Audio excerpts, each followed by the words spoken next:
Night Horrors of the Jungle and a Man-Eating Panther by George Hogan Knowles.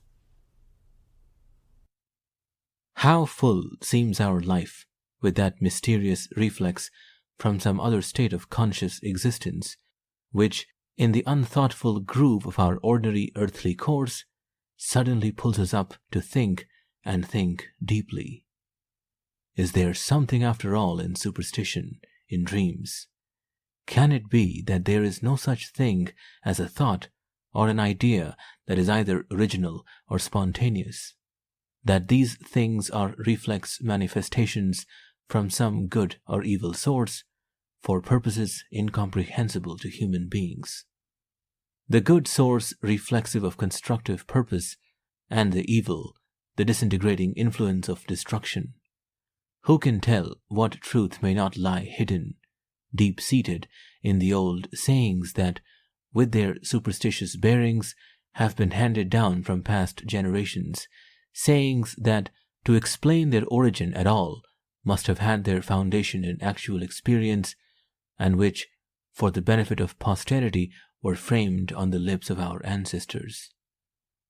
Who is there that lives who has not proved, at some period of their life, the truth of the old metaphorical proverb, "It never rains but it pours"? Talk of the devil and he is sure to appear is a superstitious saying, ridiculed as nonsense, that has more truth in it than what appears on the surface for a discussion of evil creatures such as man-eating tigers and panthers, possessing the attributes of Beelzebub, invariably brings trouble in its wake, and very often the appearance of the evil creature itself, if not in its own likeness, then in some form or another. My wife's little dog had just taken up its position again before the front door in the veranda, when suddenly, outside in the garden, to the left front of the extensive mansion, there came a peculiar howl, like a wolf's, yet more of a guttural sound, not only uncanny but extremely puzzling.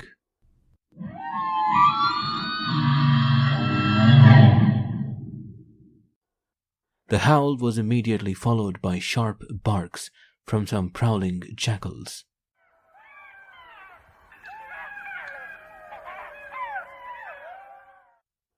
Instantly, a cry from our sleeping apartments announced that our little son of 6 months had been startled and awakened from his sleep, for the slats of the closed Venetian doors of his room had been left wide open for fresh air. The sharp, burying yelps of the terrorized jackal pierce his stone walls, and is ever, to man as well as to his flocks and herds, a warning of danger that carries far from village to village on a moonlit night. Into her bedroom my wife rushed, while we 2 men, calling to the dog to get her inside the room, hastened to our own apartments to seize our guns and ball and shot ammunition. But we had hardly crossed the threshold of the doors leading into our rooms when an agonizing yell from the little dog in the veranda, and what sounded like a struggle for life or death, brought us hurrying back to the front door with sticks in our hands. Moghul Singh, our veteran head of the guard, had already reached the spot with his iron-bound lathi, or long stick, in his hands. We had rushed out, prepared to see anything, a panther, a hyena, or a wolf at least. But in the outlook of the ill-favored premonition that had haunted us a few moments back, it appeared to be something even worse than those satanic quadrupeds, for the poor little terrier was struggling in the deadly embrace of a ghastly, cadaverous-looking red creature, somewhat larger than a jackal. "Pagal Kutta," or mad dog, shouted Moghul Singh to us.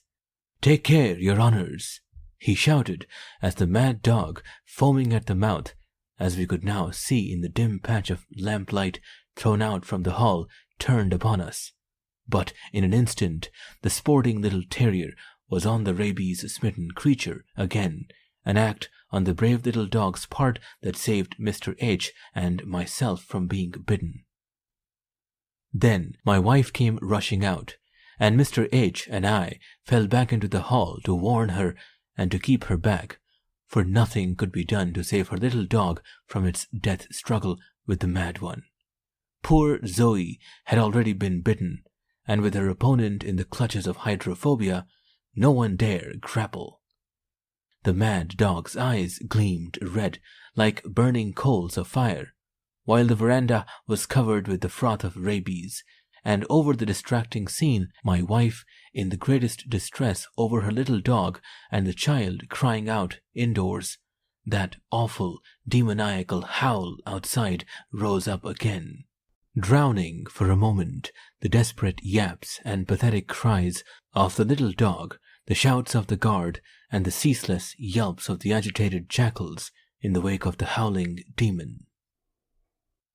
Shaking off the terrier with a sudden rush, the mad dog flew at Moog Singh, but 2 men of the guard, for they had now all collected, brought their long-reaching bamboo poles crashing down on that wretched mad dog's head. Lanterns were brought quickly.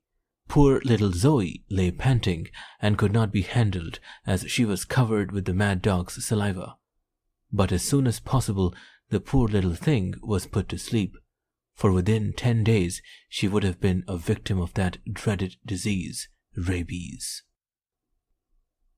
The mad dog was some village pariah, which had run away in terror, as animals always do when the first attack of madness comes on, and had unfortunately found its way into the bungalow in the second stage of rabies, which makes the doomed creature fly at every living thing it sees. Now, but for the sharp yelps of the jackals, the night seemed to mourn silently over the loss of our faithful little dog, who, undoubtedly conscious of some calamity approaching, had taken up its particular watch and had saved us all. For had not the terrier been in front of the open door, that mad dog, attracted by the lamplight, would have rushed inside the hall and flown at us, biting one or all of us for a certainty. "Huzoor," said Moog Singh to us in a hushed voice, "that howl outside near the garden gate in the front is no wolf. It is a man-eating panther. I know that particular camouflage from experience in my own village, situated in as wild a place as this. In cleverness," said the old veteran, "the man-eating panther can beat the man-eating tiger. The village folk," he continued, "are not afraid to turn out at night with their iron-bound lathis to drive away a wolf or to surround him and kill him. Now, the panther knows this." "How?" exclaimed the old veteran, curling his grey moustaches. "Bhagwan jane, or God knows. But the man-eating panther often finds out that a wolf's howl usually brings men out, whereas, knowing that his natural roar has the opposite effect, the people locking themselves up in their houses, he tries to imitate the wolf's howl in the hope of a chance arising, should the people come out after him, of his being able to grab a straggling man or a boy. The resemblance of the panther's camouflage to the wolf's howl is sometimes perfect," concluded the old man. "But thank goodness," he exclaimed, "man-eating panthers are rare." And in this old Moog Singh was right. Such panthers are rare, but worse when they are met with than man-eating tigers. We could not, however, credit what the old guardsman said, and being anxious to follow up the howl, not only to shoot the animal for everybody's safety, but to investigate, if possible, the matter of the camouflage, we were obliged to leave my wife, though after her sad loss she was feeling sorely distressed, in charge of the trusted guard. Armed with our guns, loaded with ball cartridges, Mr. H and I crept out into the moonlight after the barking jackals, for we knew that these jungle guardians would be following the animal, whatever it was, that had howled so uncannily. Cold was the night, as silently in single file we crept under the shadows of the avenue trees down the drive to the left front of the bungalow. Then, leaving the garden gate in front of us, we turned due east to our complete left and stalked across a stretch of rising ground covered with crops of grey rock and quartz stone, beyond which the deep forest of sal trees rose up a few hundred yards in front of us. Over the bare sheen of moonlight, oblique shadows lay, as if the glinting rocks had cast off their dusky sheaths of the evening past. Slowly we crept along, examining the shadows, as we approached the yelping jackals. There were 3 of these creatures, and they were moving now close to the edge of the forest. Suddenly, inside some undergrowth, there came the distinct sound of an angry rush at the jackals. Gasping and barking in terror of their lives, the jackals darted past our immediate front and disappeared into a dark stretch of forest to our left. And then the jungle guardians became remarkably silent. They had possibly received the fright of their lives and had gone to prowl round some other human habitation. For a long time we stood in the shadow of a tree, waiting and watching, but not a sound broke into the gleaming silence of the night. Then suddenly, some distance away inside the forest, we heard the hellish howl once again.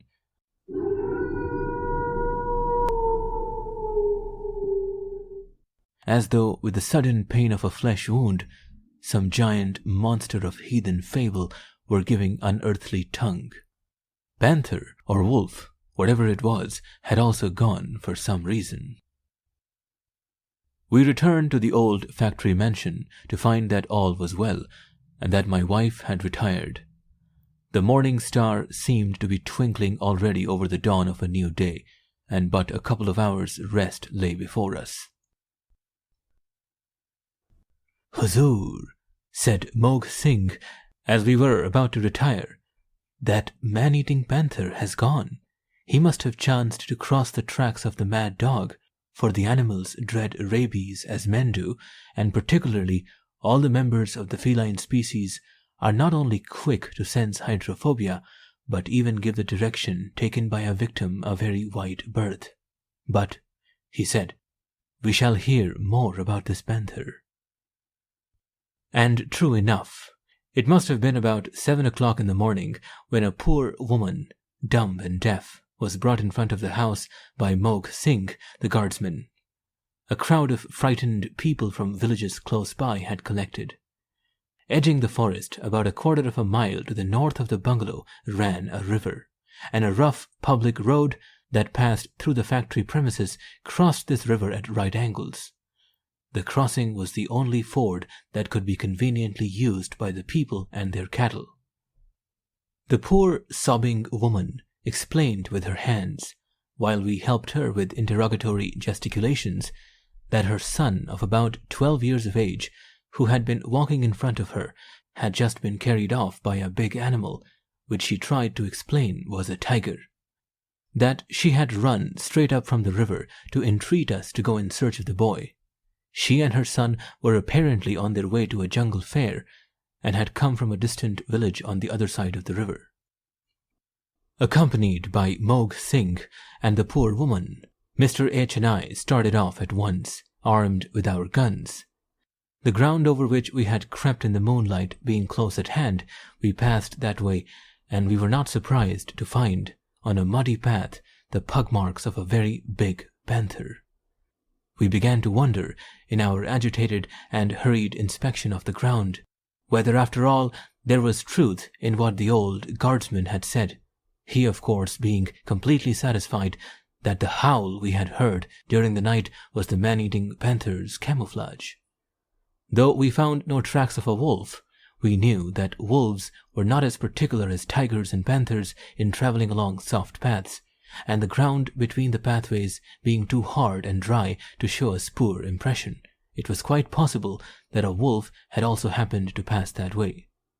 We had, therefore, looking at the matter regardful of reason, to leave the camouflage in doubt, with a strong suspicion, however, in favor of it.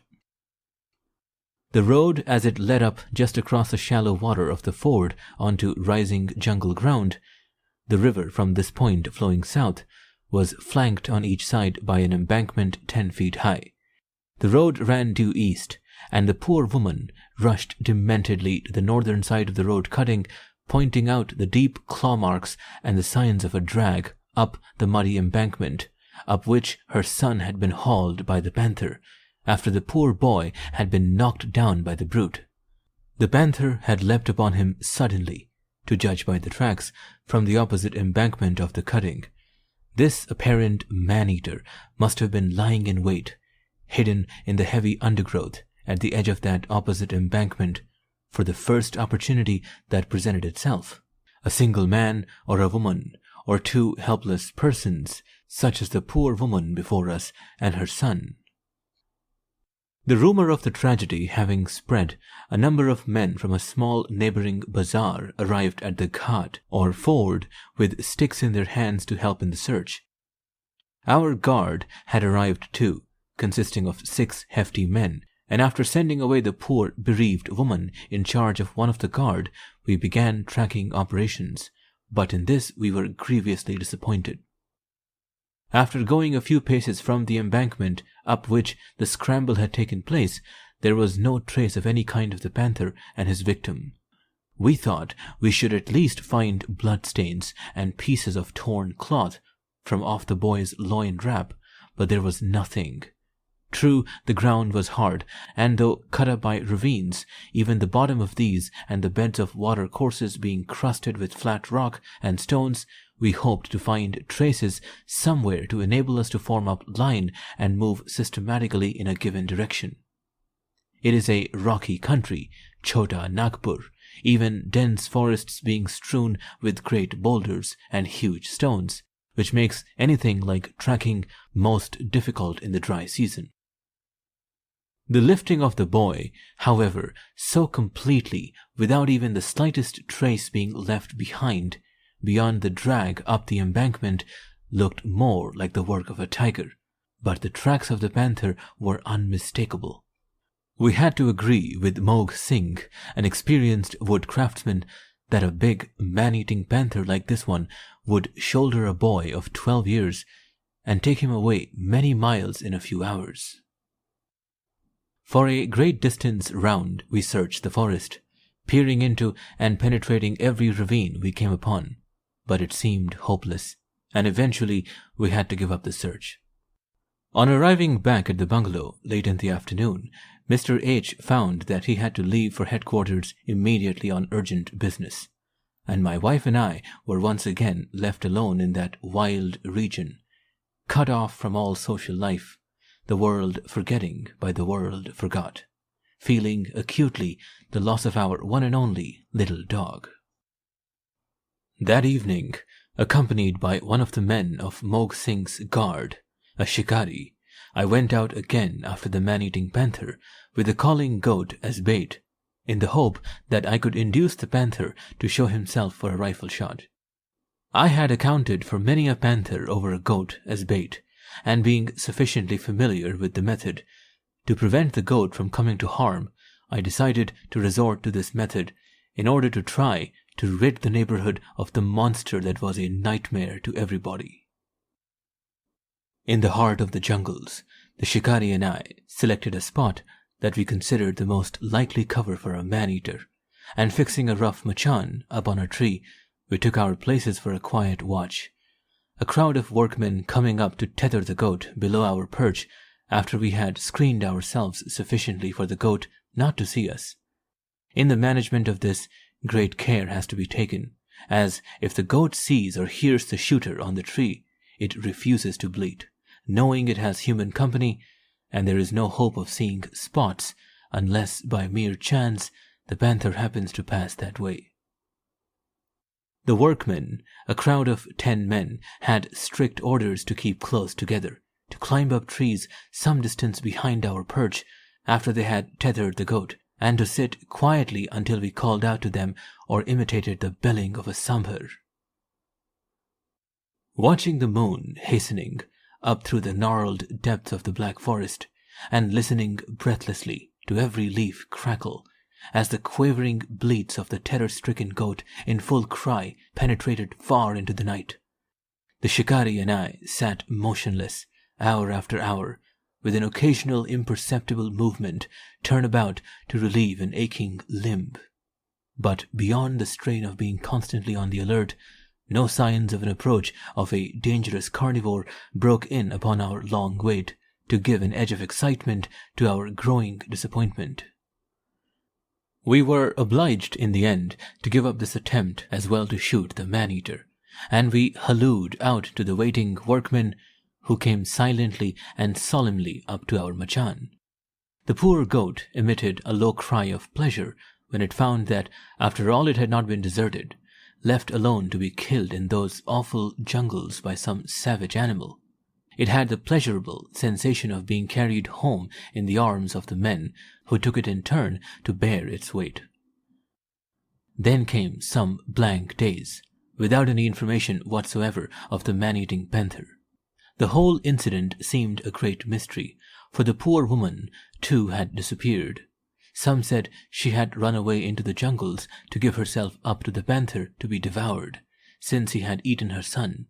I had once heard of such a case happening when a woman laid herself open to the attack of a man-eating tiger that had lifted her blind husband. In such cases, among some jungle tribes, the belief is that, in the case of an unhappy human lot, the gods send an ancestor in the form of a tiger or a panther to cut short that human suffering, the taking of a near relative being a sign that the afflicted person left to suffer must also deliver him or herself up. The reward or consideration is a happier life in the jungles, in the form of any creature, animal or bird, that may be selected by the obedient spirit. It is about the 5th day after the incidents related that I am riding back to the factory about midday, through the jungle to the east of the bungalow, just beyond the bare, rocky ground crept over in the moonlight by Mr. Edge and myself. This stretch of jungle is cut off from the main forest that extends further east by the river already mentioned, which passes north of the bungalow and the factory, and then, swerving round to the south, cuts down through the forest on this eastern side. Mounted on a sturdy Australian whaler with a loaded revolver, .450 bore, 6-chambered, in the pommel of my saddle, I am riding at a walking pace along a stony path about the width of 2 men walking abreast. The path is a vista cutting through high tree forest. A wind through the trees is scattering yellow leaves all round me. No other sound disturbs the silent jungle. Suddenly, pricking its ears with a start and gazing with head erect into the jungle to its right front, my horse comes to an abrupt halt and begins to snort apprehensively. I grab my revolver and try to cock it, but owing to the alarming restlessness of the horse, it is impossible. I can neither see nor hear anything, but, trembling in his limbs, the horse seems to be following something with his eyes, for he now plunges to the left side of the pathway, curving an arched neck round completely to his right, and panting and blowing with long-winded stentorian snorts. The next instant, simultaneously with a rushing sound in the dry undergrowth, the whaler, almost unseating me, leaps forward. I see for a second the hesitation, as it seems, of a huge, spotted, doubled-up creature almost below my stirrups, and then I am flying down that pathway, trying to guide over the protruding rocks the bolting whaler, who is in a mighty panic. Out into the open we come at a mad gallop. I hear behind us a roar of disappointment as the horse plunges over the rocks of that bare stretch of ground between the forest and the eastern side of the bungalow. In another moment, in the garden in front of the mansion, I am turning and twisting the whaler about in circles to try to stop him. My wife, hearing the clattering of the horse, hastens out into the front balcony, and I find the guardsman, Mogue Singh, there with some of his guard. They had come rushing up to the bungalow on hearing the panther roar. Apparently, I had had a narrow escape. Quickly, Moog Singh and I hold a consultation. So near the bungalow in that strip of jungle, we must collect all the men we can and have a drive at once, with tom-toms, before this brute of a panther moves elsewhere. 2 or 3 men of the guard, along with some factory peons, are sent off immediately to broadcast in the neighboring bazaar the news of the panther and the urgent call for beaters. It is a midweek afternoon, and the bazaar is thronged with tribes from various distances, crowding round the small shops to barter their jungle produce and to buy cloth pieces and foodstuffs. The doctor, Babu, our only hope and stay in the jungles as medical advisor in charge of the local government dispensary, has heard the news. Bravely flourishing a revolver in his hand, he is walking up the drive, talking loudly to an admiring crowd behind him. He is accompanied by his assistant, the humble compounder, who thinks his master a prodigy of all the learned professions under the sun, and by several big latials, or men wielding lathis, or long bamboo sticks, wearing yellow turbans, whom I recognize as the Raja's guard of honor, for a small local Raja who resides in the weird jungle settlement. "Sir," says the Dr. Babu, sensationally costumed with khaki Jodhpur breeches bulging below a gaudy blazer of some Bengali cricket club in Calcutta, and with a small black bowler cap on his head cocked jauntily to one side.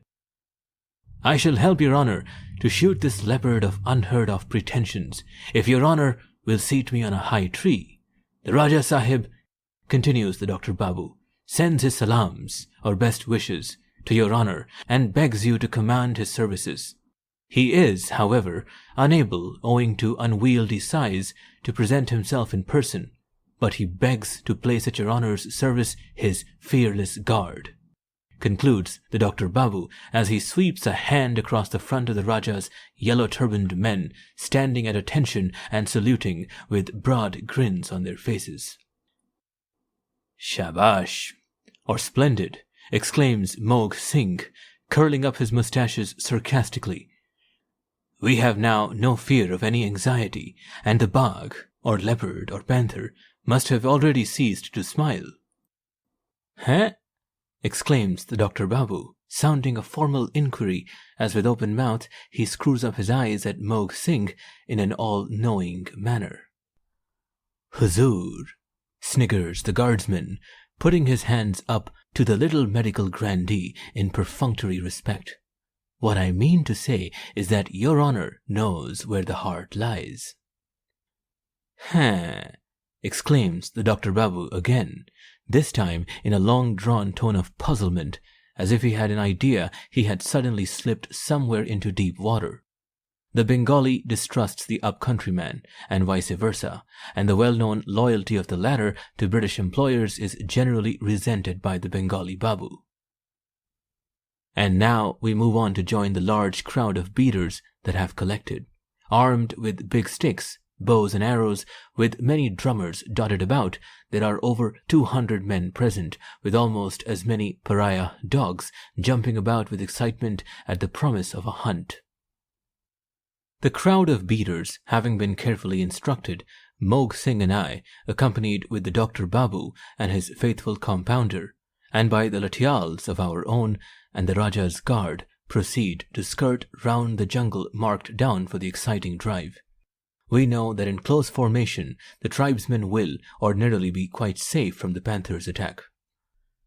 2 machans near the ford of the river are speedily erected, and Moog Singh and I now place the Dr. Babu and the compounder on a safe tree at the further western corner of the drive opposite my machan, the beat being so arranged as to move in a line from south to north. I leave 2 good latials with the Dr. Babu and his companion to sit with them on their tree, as the Babus are now shivering and shuddering with fear, and placing myself on my own tree, I instruct Moog Singh to order the drive to commence. The beaters have to come up about half a mile, hugging on their eastern flank the river, along whose banks men have been posted on top of trees as stops to make a noise and to keep the panther from cutting across into the forest beyond the river. Mog Singh, with a strong guard of men, has taken up a position covering some deep ravines some distance beyond my tree, on my right-hand side, and the drummer with him now sounds the muffled signal for the hullabalooing to start, and the drive commences. And, ye little gods and apples, what a bedlam! If ever, with terror and excitement, a fanatical crowd of aborigines had taken leave of their senses and gone mad, it was this one. A mighty roar, as if a great river had burst its dam, opens with its many scenes the final performance of this panther hunt, drowning for a few moments the salvo of booming drums of all sizes, as these tom-toms are belaboured. Then the blowing of horns and the firing of crude muzzle-loading guns, loaded with powder only, lent by the Raja, and such weapons as we pulled out from the factory store of bygone arms, drown the first ebbing roar of the crowd and awaken the jungle coasts. For the first to appear, followed by his many wives, is a large mongoose, who stands up on his hind legs, scratches his ear to make sure he's awake, then listens to the tumult. Then, glancing round at his wives, innocently sniffing the air as if he suspected them of some foul plot to disturb his serenity, he moves on, and the wives follow, gliding by like streaks of silvery grey. Through the continuous din, now intensifying with mightier uproar whenever anything, from a hyena to a tree lizard, is seen, and now subsiding, there falls suddenly upon my ear panic-stricken exclamations of, "My God! My God!" At the extremity of a narrow vista, down which I can see from my machan, I am able to distinguish wild arm movements, and to my horror I see the flashing barrels of a revolver sweeping round in every direction. Then a remonstrant voice rings out, "Be careful of that weapon! Don't do that!" It relieves me considerably to hear the rebuke. It is the voice of one of the Raja's guardsmen, who is trying to stop the panic-stricken Dr. Babu from swinging his revolver recklessly about, regardless whatsoever of the appearance of any animal. The sight of this, with the exclamations of "My God! My God!" rising above the voice of the guard's remonstrance, comes as a sudden comedy to relieve for a few moments the tense excitement, notwithstanding the danger of the loaded revolver being pointed at everything, from a passing crow above one's head to a twittering bird in the bushes below. The most solemn would have been induced to commit himself to a smile. Suddenly, to my left front, there comes a crackling sound of dry leaves, and 3 or 4 jackals emerge. A hare at that moment giving them a start. These jungle guardians, with their tails between their legs, jump about in the most comic fashion as if they were completely nerve-racked. Then, standing to pant and looking at one another in ridiculous wonderment at the oncoming of the tom-toms and the mad shouting, they sneak away, passing suspiciously under my tree. The next moment, a huge wild boar, followed by several sows, dashes across my direct front. Then suddenly, somewhere to my immediate left, along the river bank, a couple of jackals commence to bark. It is a serious alarm cry, and click, click. Mechanically, the hammers of my gun are pressed down by my thumb to full cock, as for a better view I stand up slowly in my machan. Then comes suddenly an uproar from the stops along the river bank. The men are clapping their hands to make a noise and shouting out, "Bagh hai," or "The panther, the panther." The brute is apparently trying to break cover that way. With my gun loaded with lethal ball, I look anxiously around. And now, down the main drive, an entangled mass of creepers and dense undergrowth, shots are fired, and shouts arise as if hell were let loose. Suddenly, I see something moving fast, a long belly trailing the ground, something dark, huge. It might be a black panther gliding between the shadows. At that instant, there rings out again into the air, "My God! My God!" But I am barely conscious of the Dr. Babu's exclamations of terror. The fearsome-looking dark creature, as suddenly as I glimpsed him has disappeared behind a ridge to my left front, a ridge covered with shrubs, densely packed beneath some high trees. My eyes are desperately scanning the screening undergrowth, and the beaters, shouting like maniacs, are coming nearer every moment. The men will soon be in the way, making the shooting most difficult. The very air trembles with excitement, and the jungle is alive with moving game. Birds are fluttering wildly over my head, and I am expecting at any second to get a flying shot at the panther across my direct front. But all of a sudden, there comes from nowhere, as it seems, a furious rush, and a convulsive, ear-splitting roar. Where is it? Great Scott, at the foot of my tree, beneath my machan, the brute is passing under my very feet. To get in even an instantaneous snapshot is utterly impossible. I swing round like lightning, but the savage man-eater has crossed, slipped into cover again, now on my right-hand side, where the ravines slice the ground, where the stalwart guard of latials are acting as stops. Numbers of the beaters are now up the trees, and in order to draw their attention, I shout to the braver and more reckless ones as they emerge into close view. Back, back! I wave them and make desperate signs to them to climb up trees to give me a chance to fire. I can depend upon the brave guard. They are sure to drive the man-eater out of the ravines, back towards my machan for a certainty, and back the brute may come roaring at any moment. Scarcely have I anticipated that likelihood, when on my right roar follows roar, terrific, savage roars again. Then come sounds of a turmoil.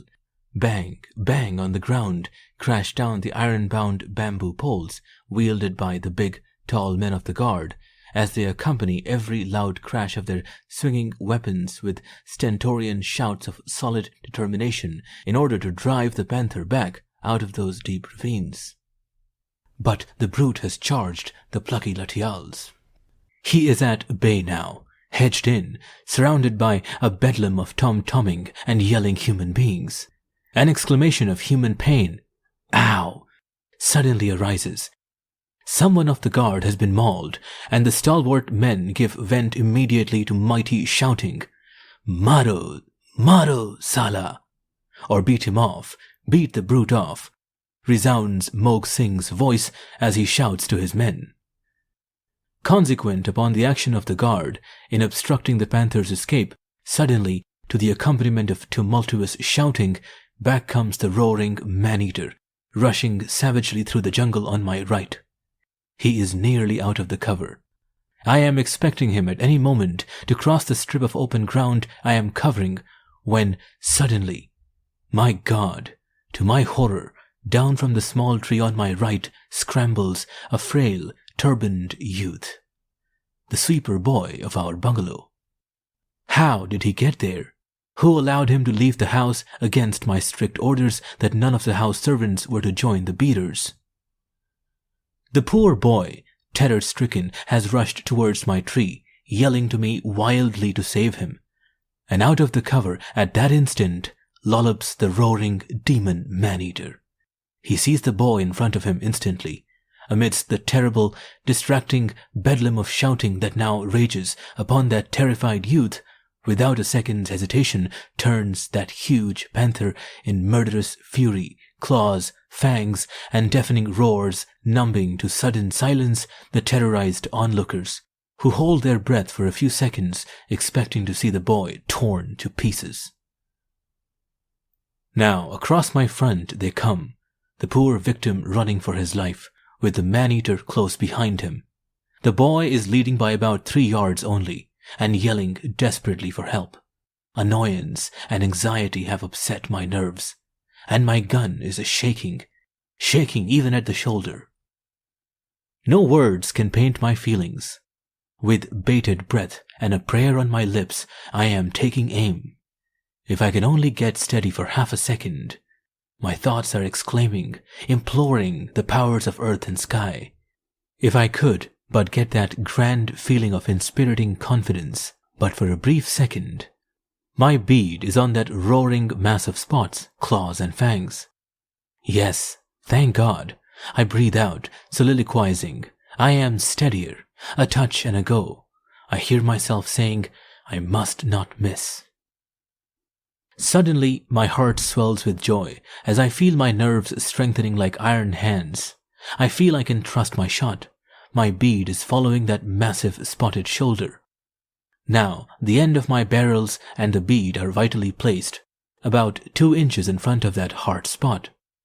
The savage brute has reached the heels of that poor boy. Another moment, but I pull. There is a leap to one side, a gasping roar, a blind rush, a collapse, with a thud against the ridge down which the man-eater had come, and dying groans follow. Thank God, I exclaimed. It was a lucky shot in the nick of time. Mog Singh brought the youth of 17 years before me, catching him by the ear. The youth had sneaked away, he said, from the bungalow, and stalking into the forest had climbed up the small tree near me. The panther, on its return, seeming to be coming straight for his tree, the boy got into a panic and behaved in the foolish manner as described. The Dr. Babu was already giving first aid to the Lathial of Mog Singh's guard, who had had his left arm and shoulder mauled when the panther rushed the guardsman's unflinching line. The wounds might have been much worse, as the attacked man's comrades were a little late in coming to his rescue. Then, hearing the great shouts of triumph from the teeming crowd of beaters and others that had now collected to see the dead man-eating panther, which measured in the flesh 7 feet 6 1/4 inches, the servants of the bungalow, sent by my wife to inquire after me, came hurrying down. A little later, I greeted my wife, who came to meet the cheering multitude.